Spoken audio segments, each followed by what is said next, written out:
American Dreamland. I'm Max Chavez. I'm Misty Stone. I'm Christopher Lockett. And today we're going to discuss remote viewing. So this is basically a sequel to our Astral Projection, since astral projecting and remote viewing are somewhat related. They're often confused for each other. And so I want to start, Max and Chris, do you have any thoughts? Like, first impressions of remote viewing? Bunk. Yeah. I tried to, research a little bit of it, and my favorite part about what I was able to understand about remote viewing is that there is, one, I love the low-key, proletariat aspect of it, it's just, it's a skill anyone can learn. And that the main people and the main company behind it have, disdain for what they call natural psychics, which I'm sure we'll get into at some point in the episode, but it's this weird thing of, acknowledging, yes, the psychic programs the CIA has done are accurate and good, but also they suck because they rely on, their just natural psychicness as opposed to, a focused, trained skill that has reliable results. I feel like that's just them trying to because I feel like the whole psychic world's seen as very feminine, right? So right. I feel like, no, we actually taught ourselves, so, we're not like those chicks over there that are, claim to have psychic powers. Yeah. I mean, I'm not going to say that's not part of it, but I also feel that, it's also them trying to make it, it's a weird thing of, you see it a lot in, things of, fringe ideologies or fringe ideas that are no, we're respectable, and even though we're really, associated with one thing, we're gonna, shit on a random aspect of it to make us seem more, modern and professional, and for remote viewing, it's oh, it's not just this, weird mystic thing that, you're the seventh son of the seventh son, or, a virgin birth on, a full moon night. It's it's no, you can learn it just like any other skill, and here's how to do it. But also, it's also, we're not psychic, we can see a bit of the future. Yes. Mm-hmm. But this isn't even the future, this is the present, but just another point in space, right? So, some of them claim that you can look into the future. Just the future, not the past. I mean, it would make sense that you could look into the past more than looking into the future. Which, honestly, bold move of unprovable claim of, we can look into time. No, not the time that has already happened. So you the time that will happen. No, yeah, it's because I say if you can, we can look into the past, D&D and some RPGs have, that Ben Affleck movie, was it Paycheck? Paycheck, yes. Based off of a film. Another attempt of, Hollywood. Paycheck is great. I think we should do, if we ever do miniseries, we should do, the adapted works of Philip K. Dick. Because it is always, and I say this as someone who, the original director's cut of Blade Runner is maybe my favorite movie of all time, if not in my top 5. I really love that movie. But also, it is a kind of a bad adaptation of a Philip K. Dick novel, because if you read the book it was based off of, it's not it is the theme of, what it means to be human, but also, there's no way you can empathize with the robots. They're just no, we're fully psychotic, and it's not because we were traumatized, in the movie. And then there's also a weird thing of, everyone who's still on Earth hates being alive, so they buy fake animals and do this psychic drug where they just feel emotion instead of actually feeling emotion. It's really weird. And Paycheck's the same way of, it's this weird action film when it's just Philip K. Dick was just on speed and made a time travel puzzle and then wrote a book and sold it. Yeah. Well, let's get into what remote viewing is. It's the ability to perceive a remote or hidden subject without the support of one's physical senses. It's often associated with clairvoyance, which is the alleged ability to see things beyond the normal range of sight. So some similarities between astral projection and remote viewing are that both are out-of-body experiences, or OBEs, and both were studied by the CIA. And then circling back to Dr. Taylor from our astral projection episode, he claimed in that episode that with remote viewing, you are viewing a specific place and time similar to a camera. So you're like kind of like a camera in a room where you cannot move about when remote viewing, while in astral projection you can. That was his explanation. But also with remote viewing, practitioners are projecting their consciousness into the earth plane, while with astral projection, the practitioners project their consciousness to the astral plane. On the earth plane, one is still in the physical or material realm and will experience like the same colors, sounds, and objects we see every day. Okay. Trying to discern the difference between the earth plane and the astral plane. In terms of remote viewing and astral projection, it just seems like they're doing the same thing, right? I mean, I guess. I think a low-key thing in the podcast might just be how, like, I don't know if it's a chicken or egg thing, but, like, so much of, like, weird conspiratorial beliefs are just, like, things in, like, elaborate sci-fi fantasies or franchises, because it's, like, is this, like, I don't know if either of you two will know, like, in Warhammer 40k, like, there's the materium, which is the physical realm, and then, like, hyperspace is called the warp or the immaterium, and that's where all the psychic energy in the universe is. So is it like that? There's, like, psychic dimension and then physical dimension? Yeah, it's like how we talked about last episode, that there's the material and non-material plane. Like, you're still, with RVing, you're still in the material plane. So you're still experiencing everything. You're experiencing everything the same as you would be not remote viewing. Because, like, Dr. Taylor expressed, like, in the astral plane, like, he needs glasses in the physical plane, but in the astral plane, he can see a lot more different colors, and he can see perfectly, and all this stuff. You're experiencing the material world in an immaterial way. Yeah. Okay. But it's still, like, you're not going to get the extra colors or sounds or anything that you would get astral projection in the astral plane. You're just seeing things you would also see on Earth that you would if you weren't remote viewing. And you can really, it's just the Earth plane, so you're kind of limited to Earth. Although, I guess when we get to our creator highlight, he would say differently. I mean, everyone's going to say something different. Yeah. Made up. So, now why are we interested in remote viewing? It's because it was greatly studied by the CIA under the final name Project Stargate.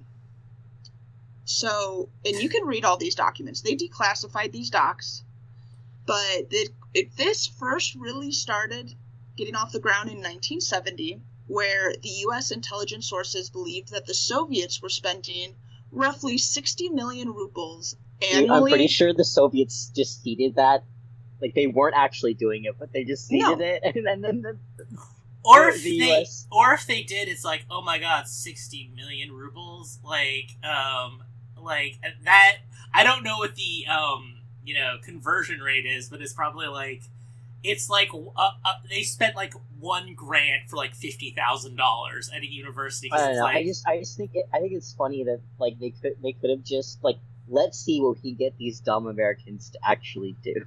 Like, I know that we're basing this off of, like, obviously declassified information or, like, whistleblowers, which is already, like, not to, like, judge certain people or anything, but it can be suspicious because it's, like, not unheard of for the CIA to, like, say someone's a whistleblower to leak information, misinformation and stuff, but it is amazing when you look at the actual, like, documented things the CIA has done, like the coups in, like, Guatemala, like, helping with the genocide in Indonesia, all of that, like, but you actually read about what it was like to be in the CIA in this time period. It's like, how did they have time to do all those military coups? Because it seems like they were just alcoholics who were funding just, like Like, not even Nazi scientists, just, like, people who are like, oh, so I should be eccentric like a Nazi scientist. Let's just give a bunch of people LSD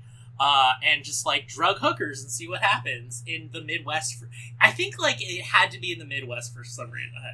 Just so much bullshit of, like, what we spent money on. Oh, so much. It's insane. And we'll find out how much we spent on these projects. So, allegedly, the Soviets were spending their money on psychotronic, or also known as parapsychology research, which is hypnosis, telepathy, all that fun stuff.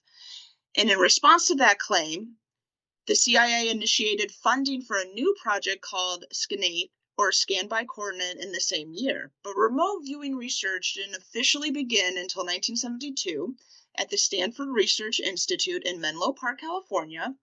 Russell Targ, a physicist and parapsychologist, and Harold Putoff, an electrical engineer and parapsychologist, began testing psychics for SRI, which included Uri Geller. I don't know if you two know who Uri Geller is. So much. Okay, like, I have to... This is one of, like, there's a few things, and I thank you both for being my friends through this, is, like, things I have to mention, like, as fun facts about things that happen. And my Uri Geller one is that he sued the Nintendo Corporation in 1998 or something for violating his copyright. The violation of his copyright was the I forget if it was Kadabra or Alakazam, the, like, psychic Pokemon in, like, the first generation, because they had spoons, and it's like, you're clearly ripping me off because it's a psychic with a spoon. Ooh. Yeah. And did he also do it to the Matrix? Like, oh, you stole my things. I don't think he did, but also, like, I do feel timeline-wise, it could have been, like, it was already after he got laughed out of court. So, like, he couldn't do it. Like, it was a judge going, like, are you serious? Like, you are not a yellow elf dog who has, like, telekinetic powers. You can move a spoon and were born in Israel. Like, those are the two things about you, Mr. Geller. Nintendo did not steal your whole thing. Yep. So Geller, who after this became an international celebrity, known for his trademark television performances of spoon bending and other illusions, which he claims are done through psychokinesis and telepathy. Initially, Targ and Putoff's results garnered the interest of the U.S. Department of Defense, but after Ray Hyman, a professor of psychology, went to SRI and evaluated Geller, he reported to the U.S. government that Geller was a fraud, and Targ and Harold lost their government contract. I mean, this goes back to the thing I was talking about earlier about how, like, the like Chad learned remote viewer versus the, like, version natural psychic is, like, how are you measuring psychic abilities? Like, oh, we'll get into that. Okay, because right now we're just doing the history, the history of the CIA's programs. Because I am just, like, it's so fascinating that it's because this also just speaks to, like, the whole, like, graph of the CIA. Because I believe it was called the Psy-Corps. Like, I may be just using the, like, psychic police from Babylon 5, but it was, like, that name was based off of, like, an intelligence thing that was just researching psychic abilities. So I find it very funny that, like, while they are simultaneously, like, we should research to see if psychics are real, there is an adjunct project that is just, oh, and also, we totally know psychics are real and can measure them. Like, why did we need both? Because the Soviets. But Targ and Putoff are credited for creating the term remote viewing at this time. So then we transition to 1977. The program Gondola Wish was started, which aimed to evaluate potential adversarial use applications of remote viewing. This program was then formalized in 1978 as the operational program Grill Flame, which was based in Fort Meade in Maryland. Then we hop to 1979. The research from SRI was integrated into Grill Flame. Then in 1983, Grill Flame was redesignated United States Army Intelligence and Security Command Center Lane Project, or ISCOM Center Lane Project. Then in 1984, the existence of this program was reported on by Jack Anderson, an American newspaper columnist and one of the founders of investigative journalism. The program was received unfavorably by the National Academy of Sciences National Research Council, and in 1985, Army funding for the program was terminated. However, the program was then redesignated as Sunstreak and became funded by the Defense Intelligence Agency and Technical Intelligence Directorate. Then in 1991, most of the contracting for Sunstreak was transferred to Science Applications International Corporation from the Stanford Research Institution. Here was given its final name, Stargate. Finally, in 1995, the program was transferred from the DIA to the CIA. The CIA then contracted a report by the American Institutes for Research, which determined that remote viewing had not been proven to work and had not been operationally used. This program was then defunded and declassified. And so overall, an estimated $20 million was used to fund these remote programs from 1972 to 1975. And in 1972 to 1995, and in 1995, the CIA still had 3 psychics that they were funding with a yearly budget of $500,000 a year. Dude, imagine being a government psychic. Would you take that money to pretend to be a psychic? Hell yeah. I would definitely take. Honestly, I'm putting it out there. If anyone wants to hire me to research Bigfoot, just put me in the woods somewhere. I'll go cryptid hunting. I'll go ghost hunting. I'll give you whatever you want. I would absolutely take an unnecessary, large, or wasteful, like, not in terms of graft per se, but like just the nature of these types of contracts. I would very much be open to taking a government contract or a position as like government psychic or whatever, on the explicit condition that it was exclusively coming out of the defense budget. Oh yeah, definitely. Like I don't want like, we're the Department of Energy, we're testing psychic energy. It's like, no, you people do good work protecting our nuclear sites and I don't know, science stuff. Like, I have no problem ripping off our overbloated armed services and intelligence agencies. I will absolutely take their money. Yeah, so we're here to work. Yeah, honestly. Also, let me be clear. This is simply, and you can't judge us for this legally, at least as of now. These are our political beliefs of why we think it's morally just. We're not going to, as I said, like, we're not going to inherently rip you off. If you give us $1 million to hunt Bigfoot, we are going to spend, like, the administrative cost is going to be, like, the standard, like, government salary for a federal employee in California where we all live. Like, that is the admin cost. Everything else will fully go to us looking for Bigfoot and writing reports on it. We will not half-ass it. Yeah, we'll go into deep detail, just like the CIA reports. So, how do you remote view according to the CIA?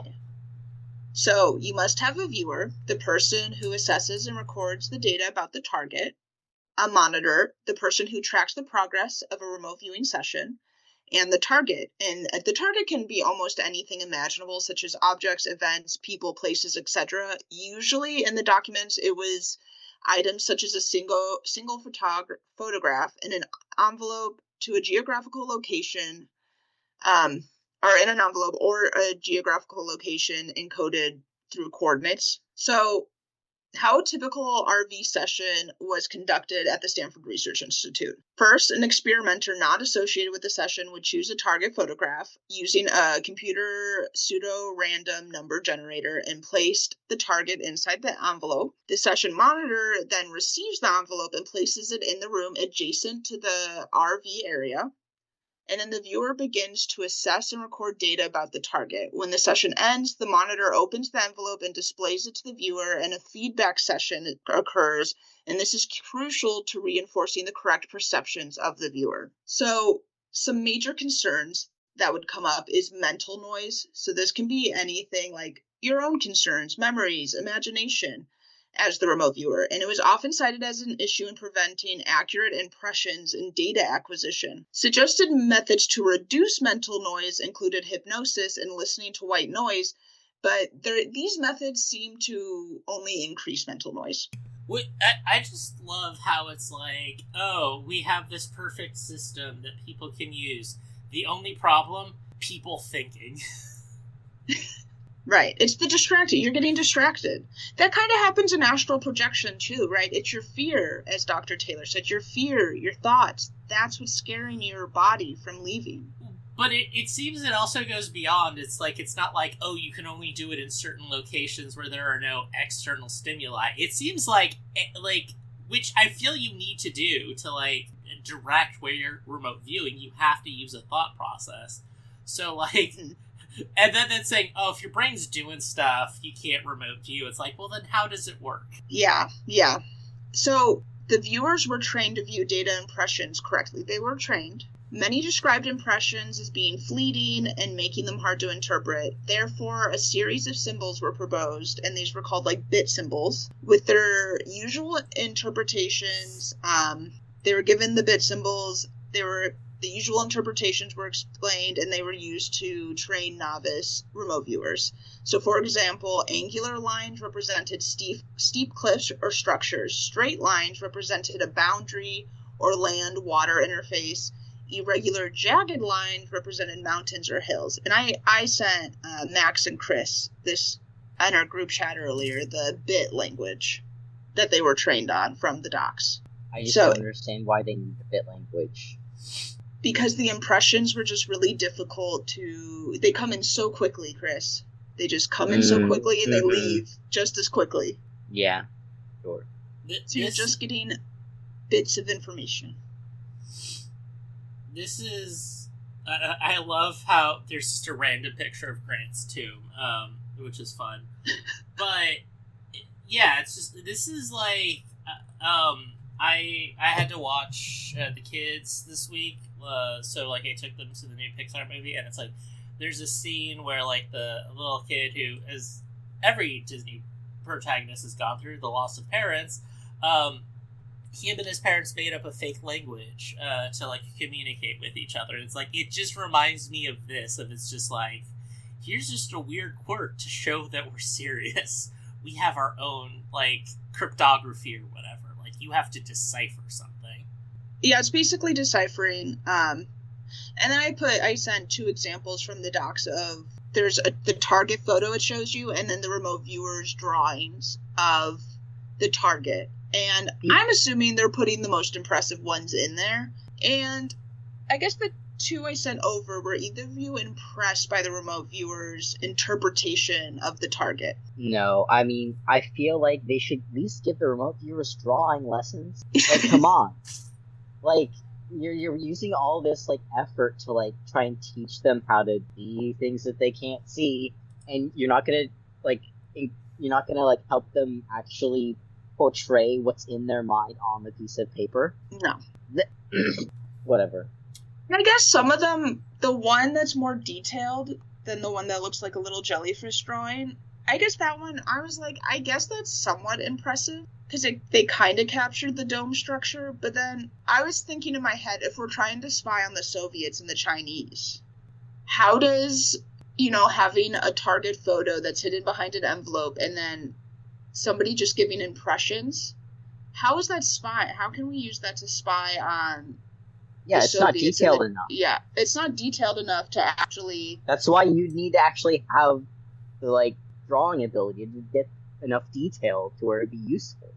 I think you two are being too harsh. It's not like China has the largest population in the world, or Russia is the largest country by land mass on the planet. Like, I'm sure it's super easy to spy on these places once you get your bearings set. So for a more detailed view of a session, this is what would occur once the remote viewer could reduce their mental noise. And not everybody. So they would have psychics come in and people come in. Not everyone moved on to this point. They would cut you out if you couldn't remote view. or they felt like you couldn't successfully use the bit language to get correct impressions of the target. But when you were able to, they introduced you to a more structured procedure, which consisted of the first step, access or noise reduction. So the unique target being identified, established the need to describe the target, supply stimulus through a neutral word such as target. So your monitor / interviewer would keep saying the word like focus on the target. And then capture and hold the first impression following the access word. Then they would hop to objectify or data recording. So the remote viewer would have to quickly write down their first impressions using the bit symbols, immediately take a 10 to 30 second break following a response, and if any impressions are vivid or distinct, record and circle them.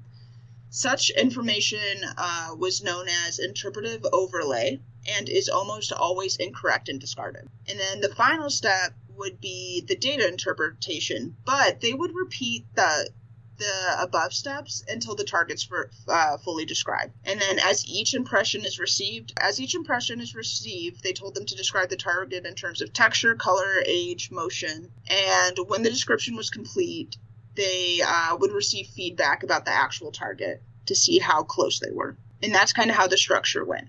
So just access, objectify, qualify. So they basically had a bunch of people who could not draw well just understand, like, basically make a guess of, like, is this a building or a person? And then just kind of, like, roughly, like, do the things that all buildings have to have, or features that, like, I'm sure you're thinking, like, how many people really have an eye patch? I think I can get away with 2 eyes. Like, yeah. And they would go through access and objectify a couple times. Because how I was understanding when reading it, like, once they have one impression, they focus on that. Then we're going to take a break after objectify, and then we're going to go back to access until we have a full photo, like a full image that they've drawn out. And they were encouraged to use the bit language. So maybe some of them had drawing skills, but they were highly trained with the bit language and pushed to use that bit language. It's so cool that, like, everything... You know that, like, some, like, upper intelligence guy up his own ass made up the bit language, like, everyone has to use the bit language. Well, they do get really excited about they're like, this is structured, this is we're researching. Like, the people that were really passionate about the remote viewing projects were like, these are standardized research practices. And when you look in the documents, they have graphs that go over, like, this is how much mental noise somebody has, and this is the point where we can reduce the mental noise. Everyone knows when you make a graph is, like, perfect and science. So, like, graph equals science.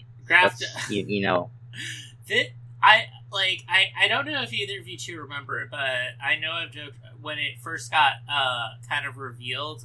We made a lot of fun of it. Was Sebastian Gorka's dissertation, Dr. Gorka, and, like, it has, like, a word cloud link, like, describing or defining terrorism on, like, page 100 or something. And I'm just like, as someone who, like, has friends with PhDs, and, went to grad school in the more humanities-based things, to be like, we don't need that unless, like, it's an actual model of something. Like, oh, we're using, like, if you get your PhD in linguistics, sure, you'll have linguistic model things in there, but just, like, it's just a graph for graph's sake, and then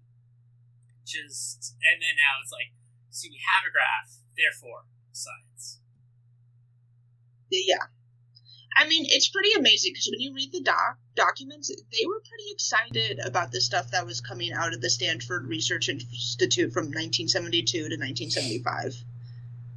They seemed to, like, everything described that as, like, good things came out of it. And like, there was a lot of promising uses for this. They probably think good things came out of the Stanford prison experiment. Well, okay, I was about to respond to that, let's actually take a step back. Has anything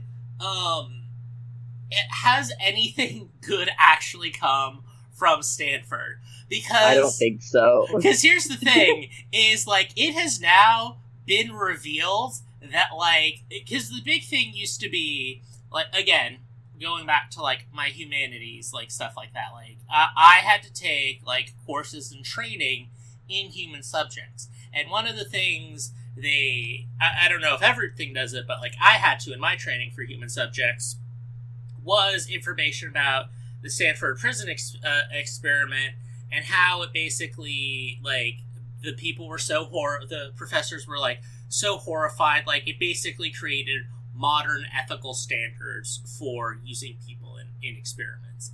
And then, like, it has come out that, like, oh, no, like, there has always been a kind of unofficial, like, ways to get, like, consent and stuff in, like, modern science. And, like, even though it's, like, now much more, like, institutionalized and stuff, people are going, like, no, we had a certain set of standards back then, and even though the modern standards are much better and preferred, the Stanford prison guys horrifically abused that. Like, even, they were already ignoring standards. And then even further, it's like, I don't know the timeline of it, but what did we learn from the Stanford prison experiment that we didn't learn from the Milgram experiments? Except a bunch of just, like, you know, upper middle class, or, like, smart working class kids who are just, like, just having the shit beat out of them. Yeah, the Stanford prison experiment was a little rough, especially when they convinced the people to stay. Oh, yeah. And would manipulate them into staying.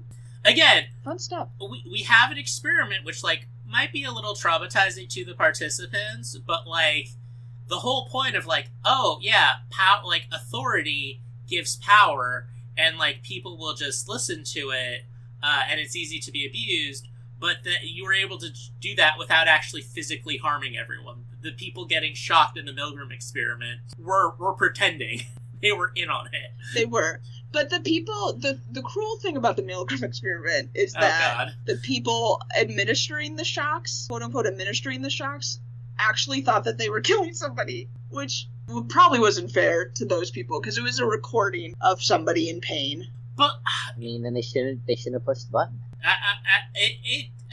It like, the whole point is, like, it's not like one of those, like, in a movie or Squid Game things. It's like, you gotta do it or we kill you. It's just like, no, like, it was just like a guy saying, why don't you do this? Yeah, I think it was like a guy, if I remember, because my undergrad was psychology, so we had to go through a lot of this.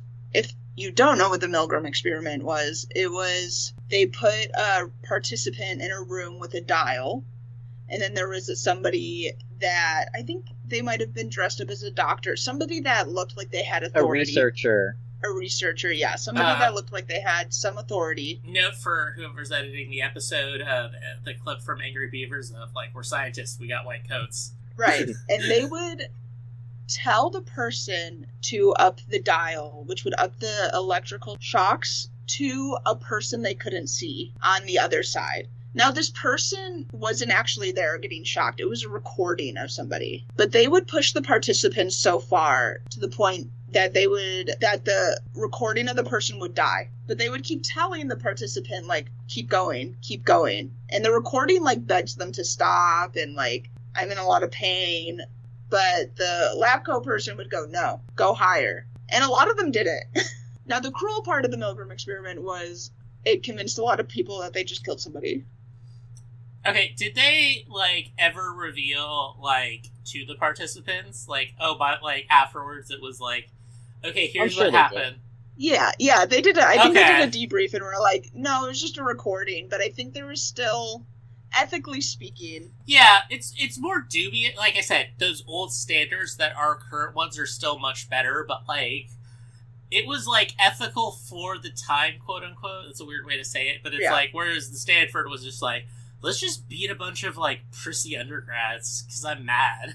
Yeah. And then, of course, Elon Musk, a bunch of DoD stuff, Silicon Valley investors. Great. Oh, I mean, I think it's fitting that, you know, an institution that was founded out of spite because a railroad baron's son didn't get into Berkeley, which was, at the time, the prestigious university in the San Francisco Bay Area, just was like, you're not going to accept my son, even though this is a time where if you're rich, you just give someone $1,000 and they go to any college they want. How dumb must the son have been? How dumb? Like, not only that, but think about how he's not only so dumb that in an era where you're just a rich kid with $1,000, you go to like Harvard or Cambridge or whatever, but like this is also at a time when the dad, who is incredibly political and economically influential, like, he is not the type of person you want to, like, burn your bridges of to, like, negatively affect your graduates or your future career options, that he cannot just bribe Berkeley to just take one kid. Like, it's the cheaper option is for him to build a competing university. That is an incredibly dumb kid. Yeah. But my favorite is that every time somebody stepped in from 1972 to 1995 and said, hey, there's no evidence, like, this is crazy that you're doing this, they would just rename the project. We're just going to rename it, transfer it to somebody else. We're still going to do this. I just want to know who was the one person who's like, no, I believe in this. They just kept this shit going. Yeah, that's a great question, Chris. Who was like... I don't think we'll ever know. No. Who kept this going for so long? We spent 20 million taxpayer dollars.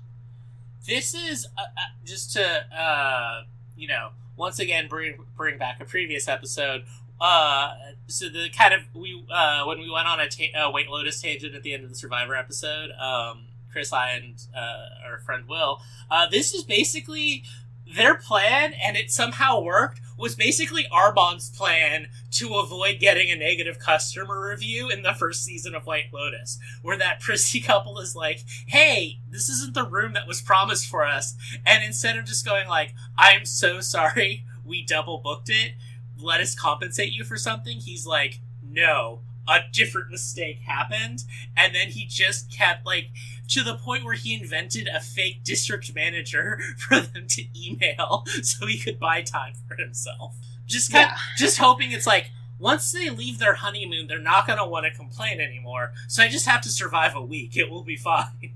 And I will say, when these documents dropped, the esoteric conspiracy theory community ran with it and was like, this means it's legit. The U.S. government, the CIA, we studied this, so this is legit. But my argument is, if it was legit, they wouldn't have declassified this information. No, they would have kept it secret. Like, I know that there's, like, in the global war on terror stuff, like, there's the whole, like, encroaching censorship, like, to the thing of, like, our ballistic submarines in World War II, like, by just, standard bureaucratic procedure got declassified in the 60s or something, and then it was, like, a kind of notable story among, like, security people. It's like, why did they reclassify this information after, like, the war on terror? Like, what are we gonna learn from, like, placements of non-nuclear subs 70 years ago? Like, so it's like, if they're keeping, like, that stuff secret, and, like, there's obviously so many ways to just, like, get around it, as long as you're not, like, caught or in court or have a Senate inquiry, like, you can just reclassify whatever you need to, like, is this just, like, one of those, like, Mayor Quimby, I'm a bad boy, twisting the dimple, if it's, like, as I've told Chris many times, like, the most accurate movie about the American intelligence services is the Coen Brothers' Burn After Reading. And again, if you think, like, obviously they don't need the endorsement, but, like, listen to the Blowback season on Afghanistan and just the scenes of, like, just an alcoholic Greek man just breaking into offices and talking about, like, horrific sexual violence done to Soviet prisoners of war by the Taliban, and say, like, how you gonna compromise with that? You better let us keep funding, like, horrible monsters. And then there's also another scene where it's they're transferring, like, Libyan arms to the Mujahideen, but because there's so many intermediaries, like, they can't test the quality of it, like, if it was their own arms, so they have to go to Egypt and, like, under the auspice of an Egyptian military training exercise to see these things happen. And it's just a total disaster, because they try and, they're given orders by the CIA of, like, you have to do it like the Mujahideen. So instead of, like, their military gear, they have to use, like, camels and donkeys. And it's just, like, this horrible thing. I think they blow up a camel, and there's just, like, this horrific thing. And then the CIA guy is just eating fried chicken and going, like, at least the chicken's good. Like, it's this horrible display of horror. Like, yeah, it's just, like, these are just, like I said, it's just Armand who's just like, if we don't have any psychics in the CIA, I'm out of a job. Better create a new program and just hope no one notices, because it's such a blip in our budget. Yeah, let me just keep moving it along. No one will notice. Maybe one day we can remote view somewhere. Just imagine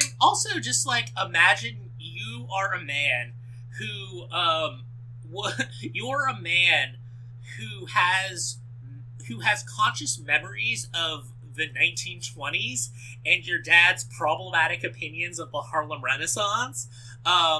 Imagine this man who, like, is born in a radically different time, and then has to deal with the PTSD of, reviewing the horrible acts of violence against fellow humans that he's inflicted, and, like, a level of alcoholism that I don't even think is possible today in an age of GMOs and, like, some type of regulation. Your brain being that damaged and then being told, remote viewing? I don't know, it's a spy thing. I don't care. Like, that sounds good? Sounds great. I'm gonna sign off on this budget and pretend my son doesn't want to go to Yale dance school. It's fine. I'll be fine. So, now we'll move on to our creator highlight, Major Ed Dames. Now, some of our viewers, if you're a Coast to Coast fan, you might be well aware of Ed Dames. Roanoke saying hi to everyone, all of our listeners. Roanoke has a real, like, spider sense for us talking about massive frauds and arguably stolen valor. I don't know, we can get into that. We can get into that, but some of our listeners may know Ed Dames. He started on Coast to Coast in the mid-90s with Art Bell and became a regular guest, and he is still a guest today, with his most recent episode being April of this year, 2025. Wait, so he's still going. He has to be pretty old by now. I don't have a direct age of him, but okay. He has to at least be in his 70s, right? Okay, I typed it in to Google. So first of all, he's hitting so many of my favorite type of guy type things. This is a man who has a Rational Wiki article, but does not have a Wikipedia article, which thumbs up. Always a great sign. Love that shit. I love it. It's the, like, one way you can still be underground famous nowadays, because it's like, you've done such weird shit that someone on the internet needs to write an article about you, but also and needs to do it in such a way that it's like it has to be public for the public good. It's not like, oh, I'll write a feature piece for Vulture or the New Yorker or whatever. No, full on, this needs to be for the common good, but it's not notable enough for Wikipedia, which, like, has at least three, another Survivor records, which has at least 3 people who have Wikipedia pages. where their only claim to fame is, like, they played Survivor and did something. Like, the notable standard is very liberal and can be relaxed a lot. Especially if someone has published books.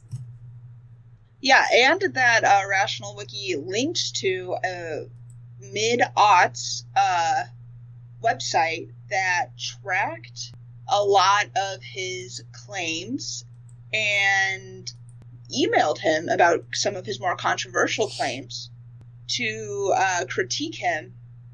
And this website, it provided a lot of information about Dames's predictions and his just problematic takes. And unfortunately, I don't think anyone's updating it now, but they had a lot of coast-to-coast guests. They had like a Hall of Shame on that website. And I'm kind of sad no one's still running it.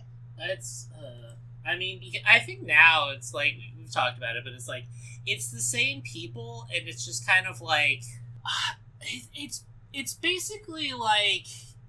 I think the whole thing of this show is, like, the seeds of the craziness that is just everywhere now. We're looking at it. So, like, why would they keep looking at the seeds when, like, the plants are all around us, right? Yeah. I think that website was trying to warn us. And now it's just everywhere.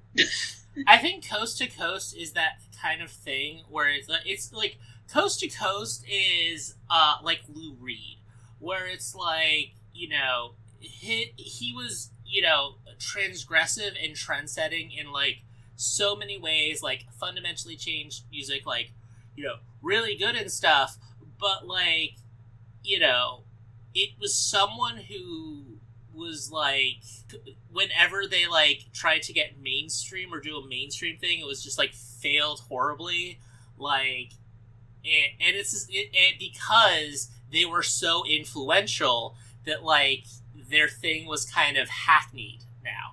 And the same is true of Coast to Coast. Is like, now that we live in like a post multiple Q believing Congress people, like they've won, like, what can you do? Like, sure, Metal Machine music was mind-blowing in 1974 or whatever, and, like, openly dating, like, a trans person is just like, wow, they're, like, living a life I can't comprehend as a dumb person in the 70s, but then it's like, I'm gonna make a German opera with Metallica about a prostitute. Everyone's like, what? Why? Why are you doing this? Like... Come on, we don't like Lulu?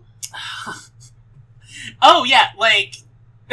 Since I don't know if we'll ever get this opportunity again, Misty, what is your dad, who is... I don't know if we've talked about how obsessed with Metallica your dad is on the pod, but how did he react when Lulu came out? What was his whole thing? Honestly, I would say he acts like Lulu doesn't exist. Of course he does. Which is pretty amazing, because he liked, oh no, I'm blanking. Saint Anger. Okay. So my dad would still play, growing up, he would play Saint Anger a lot. Again, this is like I'm not, you know, I'm not a metal person. I like some heavy music, like every dumb white kid from the suburb. I love Tool and all of that. But like, I feel like Saint Anger is like, you know, bad for a Metallica album. Kind of bad. Like, at least the singles are fine. Like, I can't imagine it's like, you know, this whole existential level of what is going on. First of all, Metallica and Lou Reed, like, a concept album is like, this doesn't work. Two of these words fit really well, but you add a third word and something happens that is just illogical. Yeah, no, he doesn't really talk about Lulu. He's never played Lulu. So I'd say that's, it just doesn't fit the Metallica aesthetic. I don't know if anyone enjoys Lulu, the album. Alright, let's get back to Ed Danes. Alright, so Lulu of the American Intelligence Service. Yes. So Dames is a retiring major who claims to have been trained by Ingo Swann. And Ingo Swann, we didn't go over, but he was one of the big remote viewing trainers of the CIA. So he was trained by Ingo Swann as a remote viewer in Project Stargate. However, former military remote viewer Joe McMoneagle says Dames was only a monitor/interviewer of remote viewers and not one himself. After leaving the Army, Dames founded his company SciTech, which offers remote viewing services. Dames eventually abandoned SciTech due to legal troubles. However, it still looks to be operational. Currently, it seems to still be offering remote viewing services, and currently Dames himself is still offering remote viewing services through his website, Remote Viewing Matrix. So, kind of a theme with Dames is, so SciTech was his first big contracting company, but he hops companies a lot because he ends up getting sued. Yes. Oh my god. I feel like, sorry if this goes on another sidetrack, but it's just like, first of all, you said his company was called SciTech. It's like, I loved how in the 90s, like, the dumb fake corporations that came out in, like, William Shatner's Tech War are actually real companies. And then also just, much like William Shatner, would just get embroiled in various lawsuits and, like, legal matters that just led to a lot of bitter infighting between people. Yeah, they fought over money, mostly, with his other co-owners, co-workers of SciTech. And he just seems to kind of have this running theme of him. So, and he just hops businesses. But they all offer remote viewing services. You can contact him, pay him to remote view for you and your company. So Dames claims that trained viewers can look at targets from the past, present, or future, but that only the most advanced can correctly interpret future targets. He is a big proponent of vigorous training, so he's very passionate about the rigorous, vigorous training of remote viewing. And because of this, Dame offers training and classes for people who want a remote view. However, it costs around $200 per training video. You can also buy other courses on remote viewing, and his predictions they range from $10 to $70 per video. Okay, I know, like, obviously this is a scam and a grift, but which do you honestly think, if, like, our parents gifted one of us, which would we have more fun watching as a group? The, like, subscription service to, like, online Ed Dames remote viewing thing, or, like, Masterclass? Because this is just the same bullshit as Masterclass. Just has a lot more whimsy to it. It's low rent Masterclass. Yes, except it costs more and you won't passively learn a helpful skill. Right. So Dame says, so also you can attend in-person classes, or you could when he was being interviewed by Art Bell in the 90s, but those could go for thousands of dollars. I don't know at his age if he's still offering these classes, but, you know, if you want this man in person, that's thousands of dollars right there.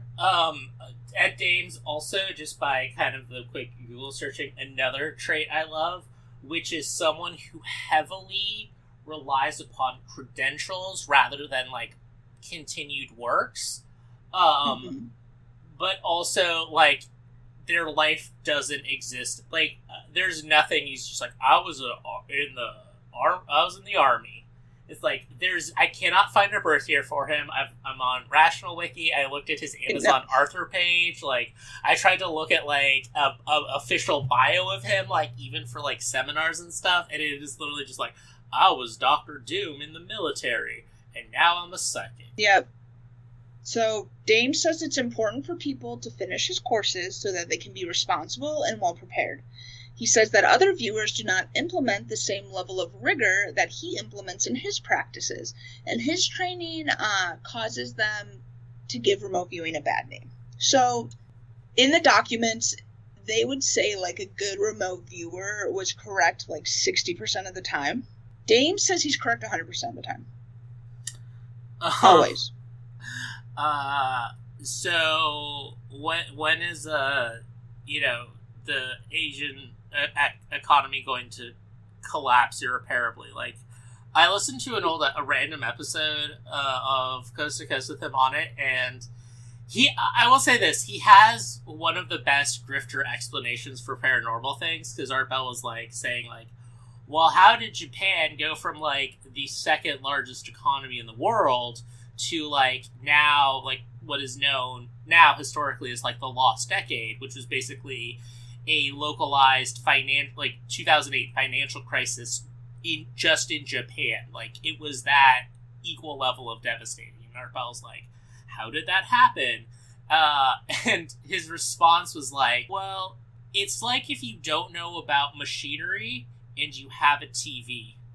You could tell someone what you're seeing on the TV, but you couldn't tell someone how the television actually worked. So that was his thing of, it's like, I'm not an economist, so I don't know. And that would just always be his out of, like, I saw this, but I'm not blank, therefore I cannot tell you how this happened. Mm-hmm.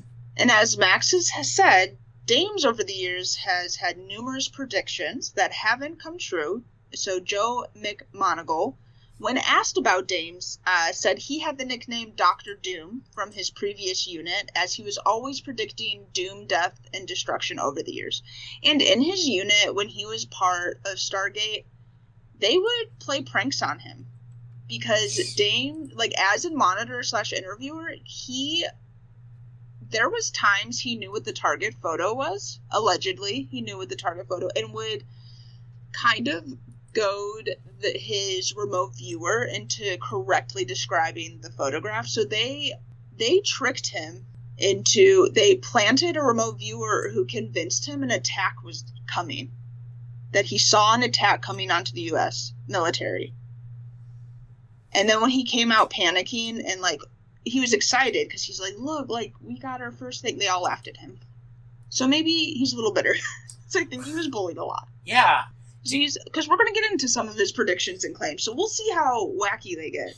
Like, it's kind of hard for me to say this as someone, and I think we can all agree of being, like, a little bit social outcast, having trouble connecting to people for whatever reasons. But it's like, I want to feel bad from this description, but also, like, is there ever more of a loser than, like, the guy who gets bullied in the outcast group? Like, he's the military nerd doing psychic research. Like, he is not respected among the infantry. Like, and even the other people in Stargate are going, like, you're a fucking nerd. We hate you. Yeah. So, one of his first big predictions was in 1993, he and his team saw UFOs landing in New Mexico. These UFOs contain refugee aliens that were coming from a dying planet, in that they were now alien colonies in the desert. These aliens had taken female and children hybrid aliens and stored them in goop near Earth, with the aliens preparing humans for the revelation of their existence. Apparently they chose to come to Earth now, since our medical technology has advanced enough for us to treat these refugees. These aliens were 150 million years ahead of us, though, and Dames also claimed that humans and aliens couldn't breed together, but did not explain how the hybrids existed. And the aliens were supposed to announce their presence sometime in the 90s, but that never happened. Real quick, what year did he make this prediction again? 1993. Okay. New random conspiracy theory to tie into all the X-Files talk from the Chupacabra episode. That plan is literally the alien plan in the X-Files, like, lore. No, like, seriously, the aliens are 150 million years old. Like, that's, I think, when the black oil, or, like, all of that is from. Like, they do experiments with medical technology. They need life forms to help us. I guess the difference thing is the hybridization is so that they would have slaves, because they were just going to terraform the planet and stuff. But it was, like, that's a huge plot point of, since you can't procreate, how to create a genetic hybrid. This is, Chris Carter was just ripping him off. Yeah. But, you know, that never happened. So, unless they're still out there, maybe they just didn't want to reveal themselves to us yet. So then, in the 90s on Coast to Coast, a former remote viewing student of Dame's named Courtney Brown. Do any of us remember Courtney Brown?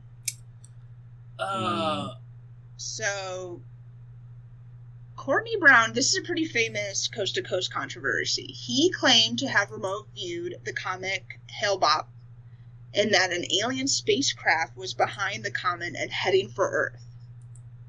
Brown produced photos of this supposed spacecraft that were later proven to be a hoax.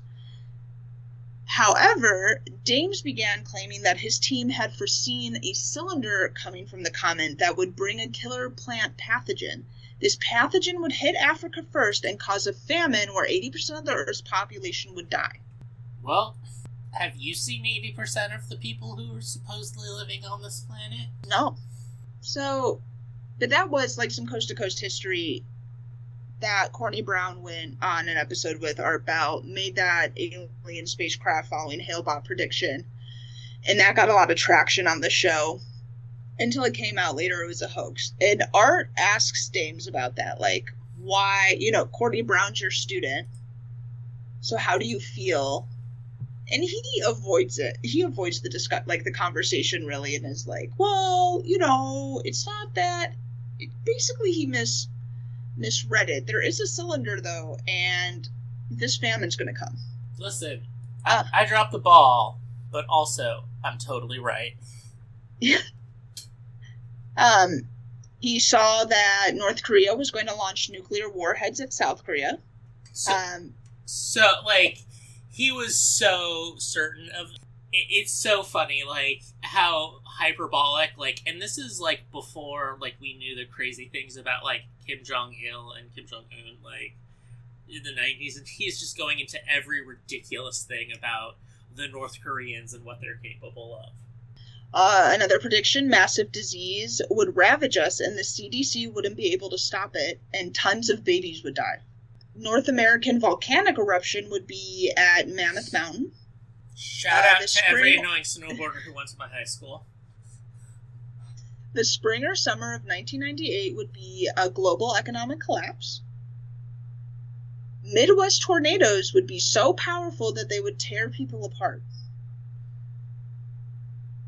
U.S. food prices would skyrocket due to food shortages, and Europe would devolve into cannibalism due to their food shortages.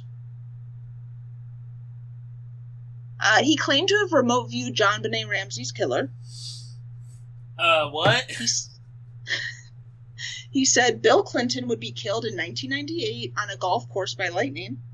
Do you think that was just wishful thinking on his part? Absolutely. Probably. He's going to be struck down on his golf course. I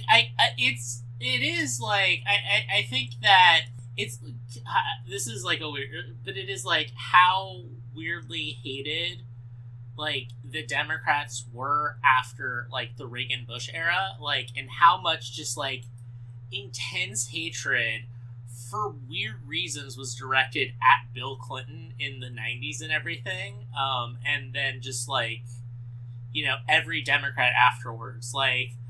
Obviously black man achieving power broke everyone's brain, but if we had solved racism and then elected Obama, we still would have had a bunch of just weird psychosexual commentary about him. Yeah. Dames claimed to have found Amelia Earhart's plane. And here we go. We get pulled back into religion here. He said the existence of Satan would be proven by science, and that he could remote view Satan, and that it disturbed him. This is Major Ed Dames is definitely an evangelical freak. Yeah. Yeah, he is. Yes. I think it goes back to the end times prophecy. Men really love end time prophecies. I mean, I will say that it is... There is that, we focus a lot on the boomer thing about how, they're mad at us because we're going to outlive them. Just inherently so, they have... But there is always, this, desire of, if you're living through difficult times, it's not just evil, it is, the evil overcoming everything. Everyone always wants to do, I'm gonna be the last generation. Yeah. Oh, what do you think? Yeah, what do you think Satan's doing? Like when he remote views Satan, what is he doing? Is he just chilling? Just chilling on the lake of fire. Yeah, hanging out, being hot, being Lucifer Morningstar. I feel we should do a new anthology TV series idea, and it is every week. It is like at Dave's remote viewing on Satan, but it's like it's the absolute classic. Like, what kind of Satan are we dealing with here? Are we dealing with like the Miltonian like tragic figure? Are we dealing with like hot, sexy crime fighting? Are we dealing with like Viggo Mortensen in the prophecy of just like pure evil? Like what? Are we pure campy evil? Oh yeah. Just. Are we dealing with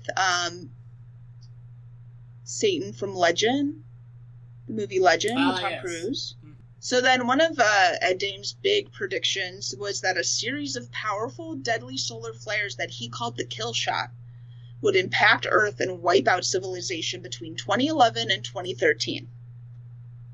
When that didn't happen, he pushed back the date. However, he now claims that the catastrophe will be caused by a close encounter between Earth and Planet X. And Planet X is is a theoretical planet that is used to explain orbital anomalies in our solar system. Do you remember 2012? Yeah. Yes. I remember 2012. I do. I also remember the movie. Yeah, that's what he's... That was fun.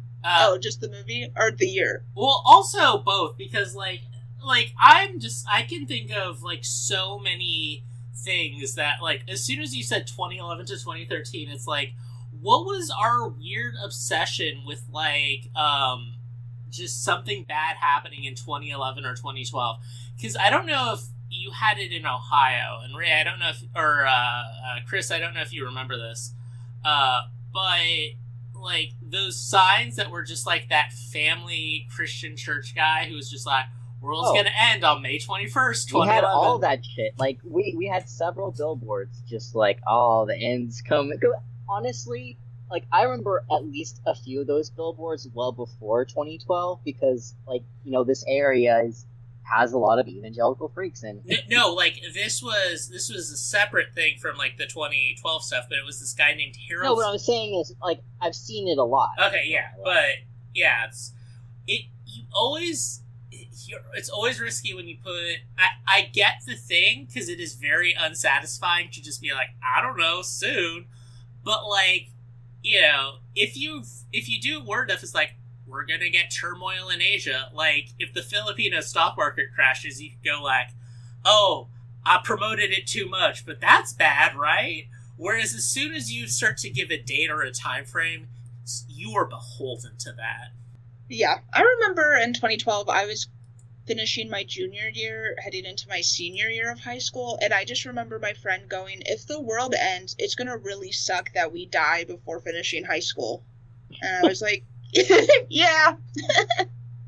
But the world didn't end. As someone who's kind of like at the halfway, I'm pretty much at the point of like exactly the same amount of my life was being a child and a legal adult to take care of myself.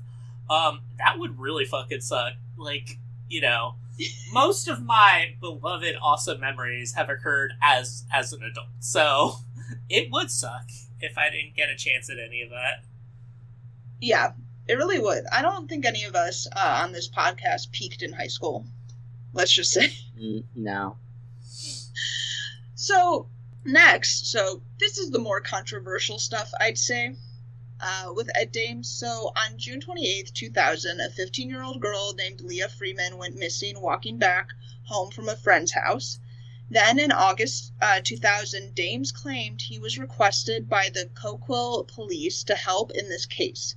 He said his company had determined Leah Freeman to be dead. He knew the cause of death, the murderer's place of employment, and other details. He even went as far as to claim that the murderer worked at a certain company and posted it to his website. He then claimed to be working closely with Leah's mother, Corey Courtright, And when Courtwright was asked about Dame's involvement, she said she had heard of him and even reached out via an email, but he never responded to her. Unfortunately, Leah Freeman's body was eventually discovered, and the police department stated that they had never worked with or requested services from Dames. Dames also involved himself in the missing persons case of Stephanie Condon. He began sending letters to multiple police departments claiming to know her whereabouts and who her abductor was.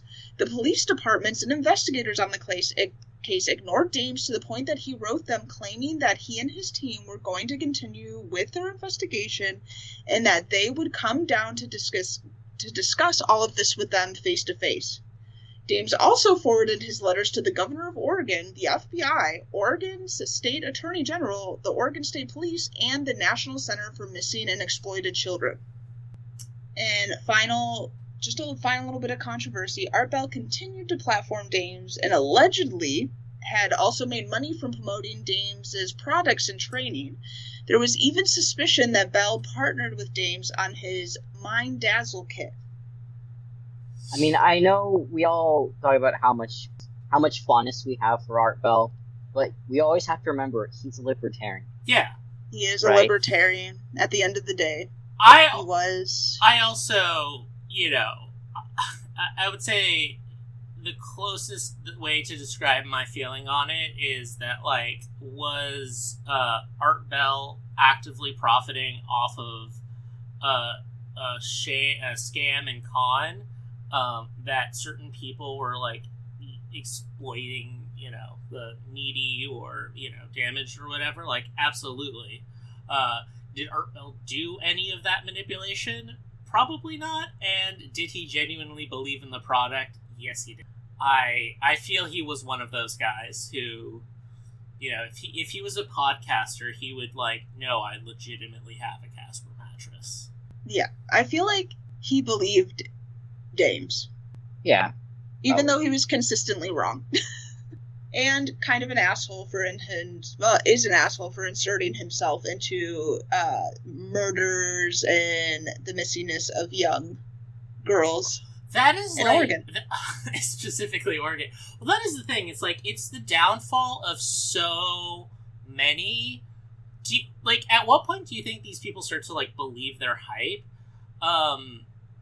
Because obviously you don't. If you genuinely believe you have a gift, you are going to wait till you actually get a sign or have someone ask you to help them before you get involved in an active missing persons case. And then, it's just if you're lying, why would you unnecessarily get involved when it can't ever go right? If you're asked, you can say they asked me, we did our best, here's what we have. But yeah, why would you be Yeah, I'm just imagining a deranged version of the show Psych. Yeah. So what it is, okay, so the show is that Sean, the conflict Gus has is not my annoying friend. It's I am actually doing evil in the world. And Sean is just genuinely mentally ill and forgets whether or not he is psychic or not, but he has the thing. And he's just no, I'll get involved in this case because I can handle it. And then Gus going I know the truth, but ooh, I think he can pull it off. Yeah, and the fact that back in the early 2000s, he got that business harassed they were contacted and they were oh my god, we didn't know we were associated with, this guy was trying to associate us with a murder. I mean, this innocent construction company. Which I'm sure is not it's like Pizzagate. No, exactly. Yeah. That, the fact that, DC is a city that doesn't typically have, I think it's DC, I don't know, but, either way, Comet Ping Pong didn't have a basement. And the guy's I think I can do this, it's fine. It's just, that's the thing, is, I do, I am baffled sometimes when they do these things of, Mike Lindell and stuff is, another one of, are they just like, do they actually believe their own hype? Because maybe this is, I don't know, like, I feel I could do their thing much better. And by much better, I mean, I could absolutely, profit off of the, like, stop the steal stuff, unlike Mike Lindell. Because you know what I wouldn't do? Like, because I don't actually believe it, I can just, like, I'm not going to mention specific multi-billion-dollar corporations that are profit is entirely based on a good reputation and trust. Like, I would just blame the Chinese government or whatever. Well, see, I think it's evidence that they actually believe it, because, like, they genuinely believe that company is doing the evil. But here's the other thing, though, is when you're a narcissistic liar, you will just think of it like just tracking something of like the like narcissistic liar going like, oh, and this happened, and then it's like oh yeah, I like this thing. And then the positive response and attention they get causes more and more elaboration on that story. So you're just like, oh, people are paying attention to me? I know the truth. Who is it? If I give them an answer, they'll believe me. Dominion voting systems. Yeah, I guess so. Yeah, I guess... What is the indicate? Does this... I feel like this would indicate Dames doesn't believe in his predictions when, with the Freeman case... He said he was in contact with the mom, and then when she did contact him, because he said he had information on her daughter, he didn't even respond to her. Well, yeah, that's the thing is again, this is maybe revealing too much about myself and what I think about sometimes, but it's like, you say you're with the family, because if it is a national, like, I think of, like, back when I was in high school, the Natalie Holloway thing, like, that was such a big national story, and obviously so many people were, like, using this, like, just traumatizing that family over a horrific incident to, like, bolster their own thing. But, like, also just the way structures are is, like, there is going to be someone with some kind of distant connection who is going to oversell, like, Faye Resnick during the O.J. Simpson trial, oversell their, like, connection and do something. So, like, if you have Natalie Holloway's cousin or whatever, you can just say, like, I'm in contact with the family. Technically true, and then you don't have to, like, be on national television lying to a grieving mother. Yeah. But that's Ed Dames and his predictions. He's still out there. He's still on Coast to Coast, talking to Nori now. And honestly, after all this, I feel like the research, the rigidness that the CIA put into it makes it not as fun. I would say, after, researching astral projection and remote viewing, I would say astral projection 1 sounds more fun. And, yeah, like, I don't know, adding all the rules and, like, all the training you have to do just to kind of see impressions of a target that somebody already picked out for you just doesn't, I'm just not excited by that. I have to say, and again, we started the show with a mission and a purpose that has now mutated into a lot of ways, including this problematic one is for you at home listening and, taking down notes when I say this is a dumb thing to do if you're trying to con people and not get in trouble, because I've thought about these things. The version of that is, if you're going to start a thing and get in the script, astral projection is much better than remote viewing. Because remote viewing is, like, has more written rules that you have to focus on, whereas, like, you can just change the canon, like Star Trek fanfic, with astral projection. You also don't have to produce results, because there's only so often you can be like, I can find any missing child in America, until someone is going to be like, do it. We are desperate. We would really like to see our missing child. Yes. So let us know in the comments. Would you rather be an astral projector or a remote viewer? Do we okay, we are at ADL podcast on X. What is our Blue Sky one? We're on Blue Sky, American Dreamland. It's a Sasquatch picture. Yes. Yes. Do we have, because I know we've done this at least once, is I did try and start a show Reddit account, but they've changed Reddit registration, so I accidentally just signed up thinking, oh, it will ask me for a username, and it said, your name is Frosty1238, and I'm like, no, and I just deleted it. And I think one of you said, oh, I'll start a Reddit. I did. Did it do the same thing? Did you delete it, or is it still... No, but it was a different one that was, like, better. I don't know. I don't remember what it was. But okay. it somehow fit with the show, and I was like, all right. Wow. Anyway. If we're keeping that, we will put the Reddit name in the description, so I guess, I don't know, DM us or whatever. Yeah, DM us. Follow us on Blue Sky at AM Dreamland Pod. Fun fact: we're on Twitter probation because we don't pay for features, and because we were an account created after some arbitrary date. So, like, our personal Twitter accounts, like, we're not giving you that information right now because we're not ready for it. But, like, our personal Twitter accounts, because they all predate Elon owning Twitter, like, are fine, and we could post things there.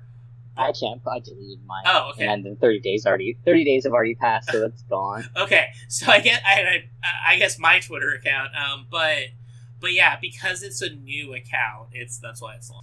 Also, so we have to post for engagement. The Drain podcast followed us on Blue Sky. Okay. Oh yeah. I will start posting. Here's something incredibly dumb I will do. At least in the fall, is I will start live skeeting Survivor takes. Also, I will tweet this or skeet this tomorrow. Is like, we are adding a new feature. We are making celebrity commentary now. I'll just skeet that, and then I'll put, like, when did they pass a law that Pedro Pascal had to be in 50% of all movies? Because I don't know. Like, legitimately, I went to the movies with Danny yesterday, and we saw the new Wes Anderson, and for some reason, I saw both the Fantastic Four trailer and the new Ari Aster trailer in front of it, and, like, both of them have Pedro Pascal. And, like, he's also in a romantic comedy that is out right now. It's like a Hallmark movie. He has a very broad appeal. He does. I am excited for the new Ari Aster film, though. I guess my thing is, like... I am, too. Yeah, nothing against... okay, next... not next premium episode, but we can do... Now I'm thrown off. Anyway, so... Yes. Follow us on Apple Podcasts, Spotify. Give us 5 stars. We'd really appreciate it. We are poor novice podcast people who, we only pay for, like, our publication service. We're not, like, putting ads out there, and we are just very inept with social media and posting. Hence our weird posting schedule. We're doing it genuinely, and we are just bad at it. I will take... Okay, Max is bad at it. I'm not going to throw you two under the bus for mostly my mistakes. I don't think I'll ever do social media again. Alright. I mean, if the social media is bad, it's because I'm running our Blue Sky. Because I started trying with Twitter, but yeah, we're on timeout, and our Blue Sky, I think, is the easiest. I have to build up courage to do Insta. I think I'm just going to do weird cryptic photos on Insta. We'll do weird cryptic... You gotta get some weird cryptic photos of Broken. Yes, we'll... Oh, yes. No, because that's a Patreon feature. When you pay us money, we will send you Rogan pictures. That's true. No, what it would do is, like, if you send us money, we'll have a Roanoke OnlyFans that you can access. I mean, spoiler alert, because I don't know if we'll include this in the episode, but I do genuinely, if we ever get, like, patrons and anything, like, beyond, and people listening beyond the friend group, I am genuinely, like, very grateful and happy, and maybe you should let know before anyone pays for it. We genuinely are happy you're doing it, But our welcome message is just an AI prompt of write an OnlyFans intro message to like ChatGPT. Hey, it's just we're just recognizing that we're the same as OnlyFans sex workers. Okay, we're partially doing that, but also as part of the joke, we left in the insert person's name here. Oh yeah. Also, if you join our Patreon, we will meet you in the astral plane. We'll do a meet and greet in the astral plane. Because, you won't recognize our astral bodies. No, so we'll be the Sasquatches in the pictures. And if the reliable, intelligent American Intelligence Service veteran Ed Dames did us wrong with projecting ourselves out there, then we'll start a Discord or something. Be in communication away from the normies, but also not putting ourselves out there for general internet abuse. Creeps. Yeah, creeps. Yes. So like, comment, follow. With that, this is American Dreamland signing off. All right.